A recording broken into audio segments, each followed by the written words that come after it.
We're going to move on to smooth muscle now. So smooth muscle is called that because it looks smooth.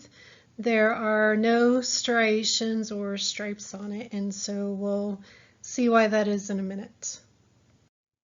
Smooth muscle is found in the walls of all the hollow internal organs in the body, except for the heart. So we find smooth muscle in the walls of the GI tract, the bladder, uterus, airways, and then also surrounding the walls of the blood vessels. That's also smooth muscle. Another thing that is really different about smooth muscle from skeletal muscle is that it's under involuntary control. So it's going to be innervated by the autonomic nervous system. So sympathetic and parasympathetic neurons will innervate smooth muscle. Another thing that's really different from skeletal muscle is that hormones can cause smooth muscle to contract. You will not see that in skeletal muscle. So, for example, the hormone oxytocin will cause uterine contractions. Paracrines, remember these are chemicals that are released and talk to neighboring cells. Paracrines such as nitric oxide, which are released by the endothelial cells that line the inside of the blood vessels, will cause the smooth muscle around the blood vessels to contract. And finally, stretch can also make smooth muscle contract. So for example, in the GI tract, like if your stomach gets really stretched with food, that will stimulate the smooth muscle to contract. Smooth muscle cells are very small compared to skeletal muscle fibers. They only have one nucleus, and that's compared to the multinucleated skeletal muscle cells. The other thing that's very different about smooth muscle is there's no striations or stripes, and that's because there are no sarcomeres. So you will not have A bands and I bands in smooth muscle. So the reason this is because the actin and myosin are arranged differently. Let's just take a look at some pictures. So here's looking at the myosin in green, and you can see that the myosin heads are laid down vertically along the length of the thick filament. And remember in skeletal muscle, they were laid down horizontally. So in the thick filament and the smooth muscle, there's no bare middle. There's myosin heads the entire length of the thick filament. And that makes it so that smooth muscle can contract whether it's squished up or if it's really stretched out. It can still have a strong contraction, and that's very different from skeletal muscle, which remember if you remember that length tension curve, it has to be at that optimal length of the sarcomeres to get a strong contraction. So the actin and myosin, they're going to be attached to what are called dense bodies, and there's no Z lines, and you can see that the thin and thick filaments, they kind of spiral around the smooth muscle cell. So that means that when the thin filaments slide over the thick filaments and the smooth muscle cell contracts, because the actin and myosin kind of spiral around it, the smooth muscle cell will twist up as it contracts.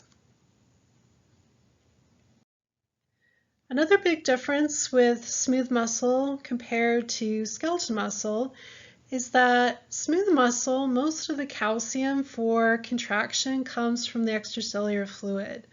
Smooth muscle cells have very little sarcoplasmic reticulum. And remember, that's very different from skeletal muscle cells because all of the calcium came from the sarcoplasmic reticulum.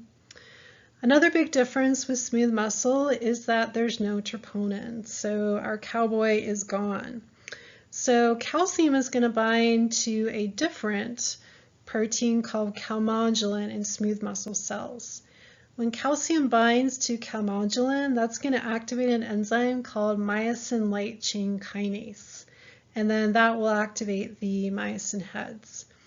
Another big difference with smooth muscle cells compared to skeletal muscle cells is that the myosin head enzyme ATPase works very slowly. So it's going to be a very slow cross-bridge cycle and a very slow contraction speed. So excitation contraction coupling in smooth muscle is fairly different from skeletal muscle that we looked at before.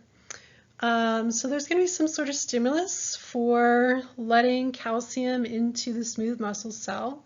So remember that most of the calciums for contraction is going to come from the extracellular fluid. So there's a number of different ways that we can let the calcium into the smooth muscle cell.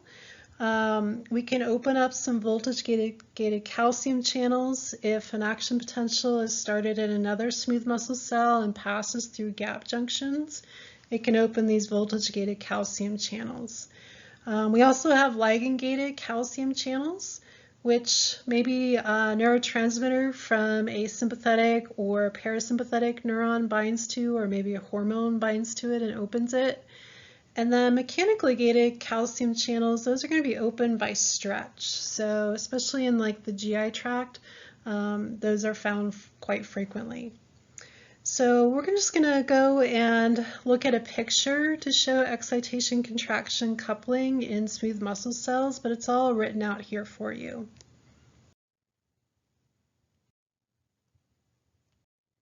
In excitation contraction coupling in smooth muscle cells, remember that most of the calcium is going to come from the extracellular fluid.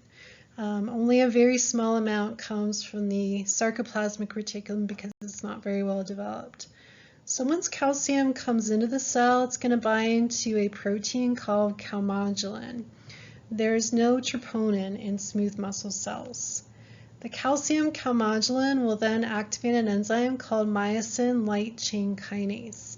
And remember that kinase enzymes, they phosphorylate things. So myosin light chain kinase is going to phosphorylate the myosin heads, and then that will activate the myosin heads. They will then be able to reach up, grab onto the thin filaments and start doing the cross-bridge cycle and sliding the thin filaments over the thick filaments and contracting the smooth muscle cell. So with this picture, on the left shows contraction that we just talked about, showing how most of the calcium is going to come in from the extracellular fluid.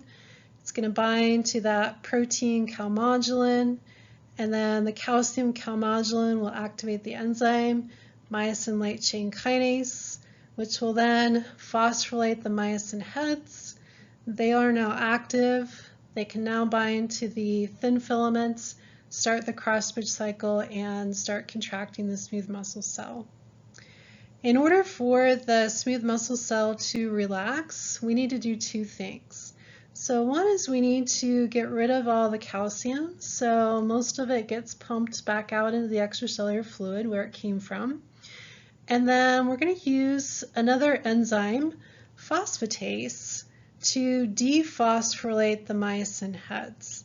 So once the myosin heads are dephosphorylated, they can no longer bind to the actin, and they will let go, and then the thin filaments will then slide back to their original position and the smooth muscle cell will relax. Smooth muscle is innervated by the autonomic nervous system, so sympathetic and parasympathetic neurons. And remember that it's not the neurotransmitter that determines the response, it's the type of receptor that's on the smooth muscle cell that is going to determine whether it contracts or relaxes. Remember that the parasympathetic and sympathetic postganglionic neurons, when they synapse with the smooth muscle cells, remember they have those varicosities where they are going to release the neurotransmitter from. There's two different types of smooth muscle. Most smooth muscle is going to be single unit smooth muscle, so that's going to be found in most of the places in the body. The reason it's called single unit smooth muscle is because the cells are all connected by gap junctions, and so they all contract at the same time as a single unit.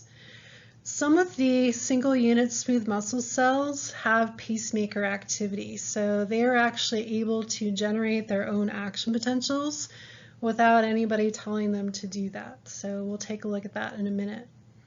The other type of smooth muscle is multi-unit smooth muscle. So these smooth muscle cells are not joined by gap junctions, and so they're each going to contract individually on their own.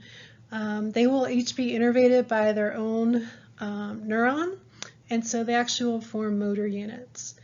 Where we find multi-unit smooth muscle in the body would be in the large airways, some of the large arteries, in the eye, and then also around the hair follicles that gives you goosebumps when those smooth muscles contract.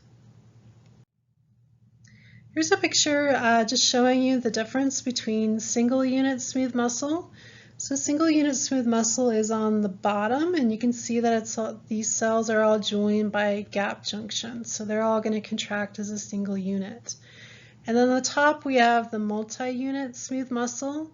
And so you can see that the cells are not connected by gap junctions, so they're going to contract independently of each other. In some single unit smooth muscle cells, they are autorhythmic, meaning that they can generate their own action potentials all by themselves. We're going to see that again when we get to cardiac muscle.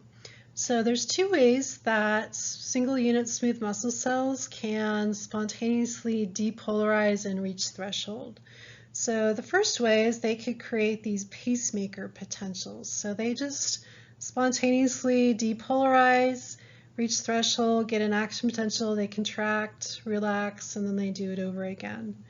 We can also have slow wave potentials where the resting membrane potential is not stable and it will actually fluctuate. So sometimes they reach threshold and get an action potential, and sometimes they don't. We see this pacemaker activity especially in the smooth muscle in the GI tract. So for example, in the small intestine, they have a rate of slow wave potentials of about 10 to 20 per minute. And then in the colon, it's much slower. Their slow wave potentials happen about have about 3 to 8 every minute. Here's a picture of single unit smooth muscle, and notice the gap junctions connecting the cells. And the smooth muscle cell on the top has pacemaker activity, so it's spontaneously depolarizing, reaching threshold, generating an action potential, and then that action potential will travel to all the other single unit smooth muscle cells, and then they will all contract as a single unit.